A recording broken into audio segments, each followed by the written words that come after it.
Welcome back to the show. Check out these headlines we have for you today. U.S. CBDC, but I thought we weren't doing a CBDC. Well, we're going to get into it. Then we got another CBDC around the world you're going to want to know about. And how about this? T+1 settlement time. It's happening this month, ladies and gentlemen, and you're going to want to know with who, and you're going to love it. And guess what else? Remember ISO20022 messaging for payments?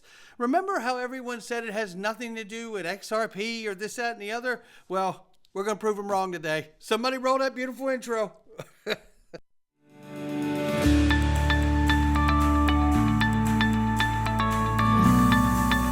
Digital Perspectives with Brad Kimes. Come on in.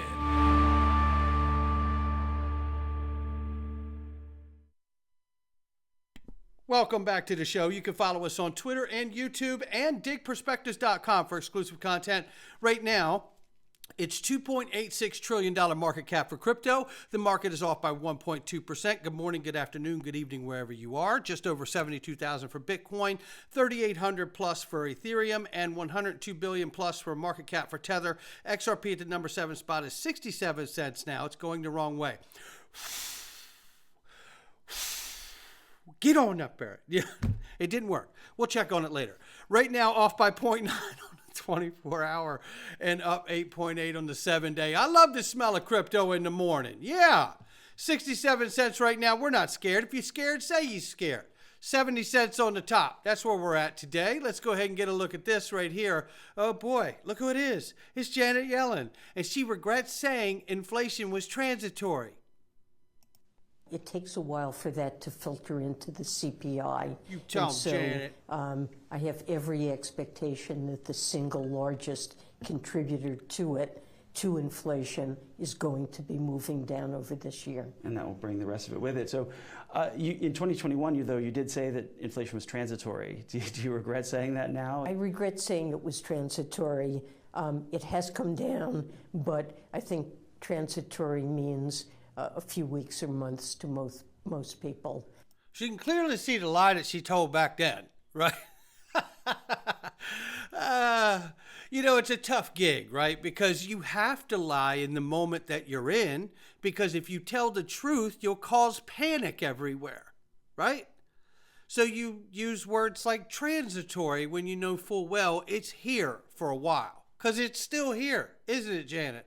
And funny thing is, it's your job to not have it be here the way it is here now. Oh boy, Yesterday we covered this, and you're going to love where this all is going. I can tell you this right now. Yes, I know where this is. You're going to love it. Today's a good day, March 14th. You're going to love all of this stuff. Yesterday we covered, shout out to Smoke Dog here, give him a follow. Yes, XRP ledger base tech layer for the EU distributed ledger technology pilot regime is being regulated under the new legislation of MiCA with a secondary market for tokenized securities, AMMs, automated market maker. How about that?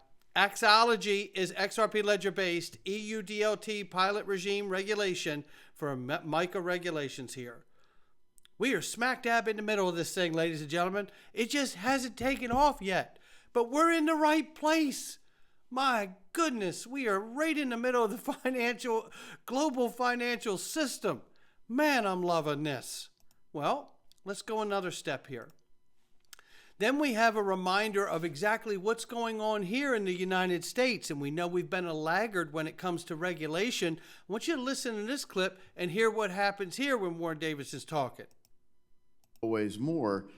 That's particularly true in the digital asset space. So we've seen digital asset companies come to the CFPB saying, or come to the SEC in particular saying, please regulate us. We want clarity. We're happy to cooperate with you. What do you need to know? And they share, endless information, and they never get an answer. It's like Hotel California in a sort of way. You can never check out. You can never leave. Mr. Soloway, could you highlight the particular challenge digital asset companies confront when you have CFPB trying to put hooks into them in a regulatory environment where in no other part of the economy are they getting real clarity? I agree, Congressman. I think the lack of regulatory clarity in the digital asset space presents a real problem for market participants there. It's my view that the proposed rule only muddies the waters here. Not only does the lack of risk-based justification make the rule unjustified, but it also leaves market participants in the dark regarding how they're supposed to prioritize compliance and whether they're even supposed to be covered by the proposed rule. Yeah, so thank you. I hope that we do what our committee has set out to do, is provide that regulatory clarity. We passed FIT 21, we passed a ban on central bank digital currency, we passed stablecoin legislation, and we importantly protected the right of self-custody. Now, I just want to stop this because I want you to hear what's happened here, right? This is from a committee now, so don't get too excited. But nevertheless, things have to go to committee before they can go to the floor, right? That's how that works. Now, when it passes the floor vote, then it goes over to the Senate. We know how it goes there, right? And then back over. Yeah. All right, so there we go. So the point is that, pay very close attention. Remember, Perry Ann Boring said just the other week that after hearing Janet Yellen talk when she testified in front of Congress, that it is 75% chance where she's sitting and seeing this thing that we could see stablecoin legislation this year. It is a national security issue, according to Ron Hammond and what he's hearing now in Congress when it comes to stablecoin legislation. This is I think we're closer to getting some clarity than we realize, or at least maybe I'm half full here, but we do have to be concerned at what that clarity could look like and what it could allow. Tom Emmer shares here, if you don't think the Fed is pursuing a central bank digital currency, think again. The Fed gave this to my staff during a presentation earlier this Congress. They view a CBDC as one of their key duties. See that? Now, whether that ends up being a wholesale CBDC or a retail CBDC is another conversation. And I can go for the wholesale as long as they don't have direct access to issue to us as citizens. But we still have to have everything held to a constitutional standard. I don't like the idea of the Fed, issuing directly to citizens. Oh, no, no, no. Meanwhile, Israel's central bank unveiled plans March 11th to launch interest-bearing CBDC dubbed the digital shekel. Things are continuing to move around the world, ladies and gentlemen. Remember, 19 of the G20 nations are in some phase and form of releasing a central bank digital currency. And then all the payment companies out here, the behemoths like Visa and MasterCard, could be key drivers for crypto in the year ahead, because this is where they'll interface with the consumer and give them the ability to do conversions, right? And to merchants for payment. So this is a very, very key role that Visa and MasterCard are going to play here.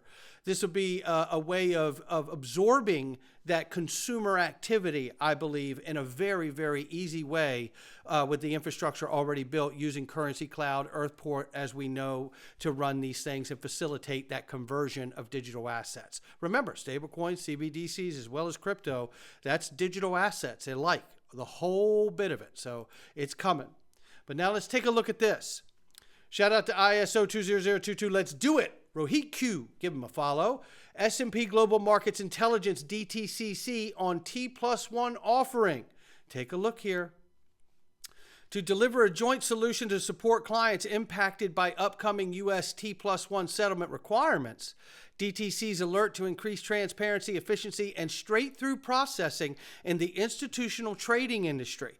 The trade cycle resulting in less trade breaks and settlement fails, increased efficiency in support of T+1 settlement cycle. We go to the next slide here. Support for T+1 settlement cycle SSI status information for trade permissions will be available via an alert API. Now let's go to the other pieces of this, and you run down here and you see SEC announces T+1 rule February 15, 23. Industry testing begins August 24, 23. And what do we see here? We got it all right here, 2024. Friday, May 24th, last T+2 trade date, 25th conversion weekend. And when we move into Monday, that's where it happens. The U.S. conversion flips. And on Tuesday the 28th, T+1 trade, double settlement date. That's where you have it. May 28th, this month, in 2 months. How about that? Just 2 months from now. And how are they going to start settling that quickly? Right? Using digital assets, distributed ledger technology, tokenized assets. How's that going to happen? Yeah, this is getting very exciting when you think of this. Listen to what India says when they're planning their T+1 settlement cycle and moving to T+0 even. Take a listen. It's a great clip. Settlement, right? And we got a lot of, I would say, kudos for it, to say this is the first major market on the globe to actually move to T+1, and many of the jurisdictions are actually facing significant challenges in doing this. Now, meanwhile, we announced T+0 and a calendar for T+0 and instantaneous settlement. So we said T+0 optional will come in March of this year. So T+0 will come by the end of this month, and we've already announced the calendar of option. So this is optional T+0 end of this month. Wow. And optional instantaneous in March of next year, right? Now, one of the things which the industry, when we were having these deliberations, the industry asked us that, look, we are already well ahead of every other jurisdiction in the world with T+1. So what is the need to move to T+0 or instantaneous? Our logic is that we have an extremely well-regulated, risk-mitigated market, okay, where we have retail investors, foreign investors, everybody here. The liquidity is a nice, what we call a lit market, right, which means transparent. Now, if our well-regulated market cannot compete with the crypto world and cannot say, we also offer you tokenization and instantaneous settlement, over the medium term, I won't even say long term, you should expect investors to move to a space where they are now, as I said, everybody wants instant everything. That's right. Right? The whole generation is about instant everything. Yes. So why should anyone believe that tomorrow, if an alternative is available with instant settlement, tokenization, and they say the regulated market doesn't offer it, you should. And there you have it. And I think she's laid it down right there. If there's a solution available, you think the market doesn't want that? Of course they do. It's the regulators that have been suppressing the ability to take advantage of this innovation and technology, isn't it? Of course it is. Well, this gets exciting too. Again, T+1, optional T+0 this month with India. Think of it for a moment. How are you doing all of this? Because you're standardizing this messaging language, ISO20022, which is a messaging language that's been around for more than a decade. But they picked this to standardize with because they can also bring in the coding of digital assets to not only move payment messages, but move the value along with that message and rich data with an actual token that represents that value. And you're going to watch right here from Smoke Dog this clip showing the XRP ledger being used to move ISO20022 messages with the value going along with it. Remember when everybody was saying, because the slang term ISO20022 tokens was being used, and it was slang, so we didn't have to say, well, there's a messaging system and then there's value protocols, but they're going to work together and have to do the full explanation. Everybody was doing that for slang. There really is no such thing as an ISO20022 token. We know this. But think of all the people, and some of them were developers, who would say, this is nonsense. This is just ridiculous. Well, is it? No, it is not.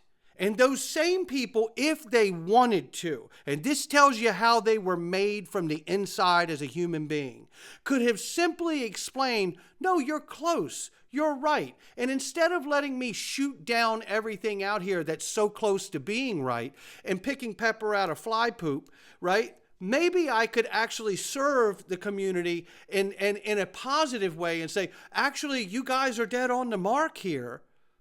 You're just explaining it wrong, right? And then go into the conversation that way. No, that hasn't been the case. What we've seen is a lot of negativity and pessimism to try to deter people from understanding exactly what you're about to see in this video. In the ISO20022 format. But with my new component, we are able to just fetch these online payments from the ledger and transform them into regular ISO20022 format. And that seemed to work. It creates a special file, which we are able to import within the already known process for the user.